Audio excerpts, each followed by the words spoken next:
Taste the Daily. தமிழகத்தில் நிறைவுற்ற பல்வேறு திட்டங்களை முதலமைச்சர் மு க ஸ்டாலின் தொடக்கி வைத்துக் கொண்டிருக்கிறார். இந்த காட்சிகளை பார்க்கலாம். குறும்படம் வெளியிடப்படுகிறது. கேடில் விழுச்செல்வம் கல்வி ஒருவருக்கு மாடல்ல மற்றையவை என்ற வள்ளுவரின் வாய்மொழிக்கேற்ப என்றும் அழியாத சொத்தாக விளங்கக்கூடிய கல்வியையும் அதற்கேற்ற தொழில் வேலை வாய்ப்புகளையும் அனைவருக்கும் அளிக்கும் பொருட்டு பற்பல சிறப்பான முன்னெடுப்புகளை நம் மாண்புமிகு முதலமைச்சர் அவர்கள் எடுத்து வருகிறார். அந்த வகையில் மாணவர்கள் மற்றும் வேலை தேடும் போட்டித் தேர்வு ஆர்வலர்களின் திறனை மேம்படுத்துவதற்காக கலைஞர் நகர்ப்புற மேம்பாட்டு திட்டம் உள்ளிட்ட பல திட்டங்களின் நிதி ஆதாரங்களின் கீழ் ரூபாய் 193.56 கோடி மதிப்பீட்டில் பல்வேறு திட்டங்களை முதலமைச்சர் மு க ஸ்டாலின் தொடக்கி வைத்துக் கொண்டிருக்கிறார். காட்சிகளை பார்க்கிறோம். விவரங்களை நமது செய்தியாளர் ரமேஷிடம் கேட்கலாம். ரமேஷ், எந்தெந்த துறை சார்ந்த எவ்வளவு திட்டங்களை முதலமைச்சர் மு க ஸ்டாலின் இன்று தொடக்கி வைக்கிறார்? விவரம் என்ன?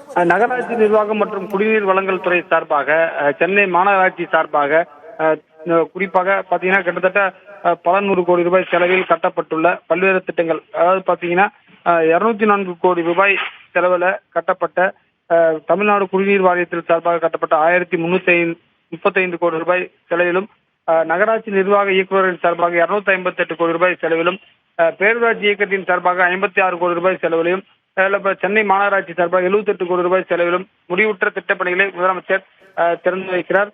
அதே போல சென்னை குடிநீர் வழங்கல் மற்றும் கழிவுநீர் அகற்ற வாரியம் சார்பாக 278 கோடி ரூபாய் செலவில் புதிதாக கட்டப்பட்டுள்ள பாதாள சாக்கடை திட்டப்பணிகளுக்கு அடிக்கல் நாட்டக்கூடிய விழாவும் முதலமைச்சர் தலைமையில் நடைபெற்று வருகிறது. இந்த நிகழ்ச்சியில இந்த துறை அமைச்சர் KN நேரு, அதே போல சென்னை மாநகராட்சி மேயர் பிரியா, துணை மேயர் மகேஷ்குமார் உள்ளிட்டோரும் பங்கேற்றிருக்கிறார்கள். அது மட்டும் இல்லாம இந்த டிபார்ட்மெண்ட்ல சென்னை குடிநீர் 121 பேர்களுக்கு கருணை அடிப்படையில பணி நியமன ஆணைகளையும் முதலமைச்சர் வழங்கி வருகிறார்.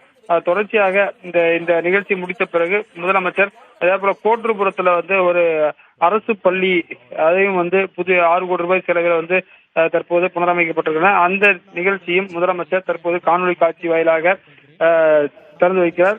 அதாவது சென்னை கோட்டூர்ல 6.79 கோடி ரூபாய் புதுப்பிக்கப்பட்ட சென்னை மாநகராட்சி உயர்நிலைப் பள்ளி பள்ளி வளாகம் காணொலி காட்சி மூலமாக முதலமைச்சர் திறந்து வைத்திருக்கிறார். அந்த நிகழ்ச்சியில அங்க பாத்தீங்கன்னா அமைச்சர் மா சுப்பிரமணியன் பங்கேற்றிருக்காங்க.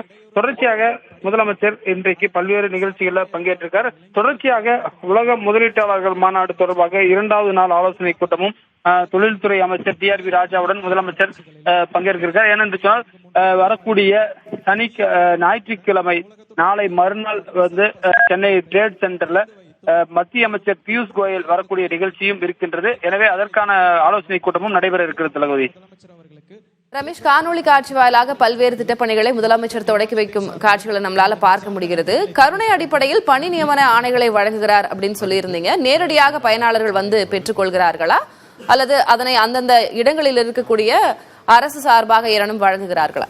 அந்த 121 பேர்ல டோக்கன் அடிப்படையில் ஒரு 10 பேருக்கு மட்டும் முதலமைச்சர் தன்னுடைய கையால் கொடுக்கிறாரு. மீதி இருக்கிறவர்களுக்கு அந்தந்த துறையில் அமைச்சர் இந்த நிகழ்ச்சி முடித்த பிறகு தனியாக அவரது அறையில் கொடுக்க இருக்கிறார்.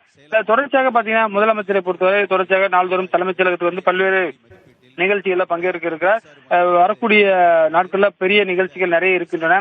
இப்ப பாத்தீங்கன்னா 7ஆம் தேதி ஞாயிற்றுக்கிழமை உலக முதலீட்டாளர் மாநாடு இருக்கு. அதுல பாத்தீங்கன்னா மகேந்திரா நிறுவனத்துடைய ஆனந்த் மகேந்திரா உள்ளிட்ட தொழில்துறையை சேர்ந்த முன்னணி நிர்வாகிகள் எல்லாம் பங்கேற்க இருக்காங்க. அது தொடர்பான ஆலோசனை கூட்டமும் இன்னும் சிறிது நேரத்தில் நடைபெற இருக்கக்கூடிய நிலையில தொடர்ச்சியாக பல்வேறு நிகழ்ச்சிகளுக்கு ஏற்பாடு செய்யப்பட்டிருக்கிறது.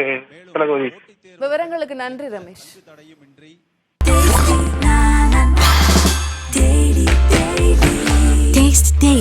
Taste the Daily.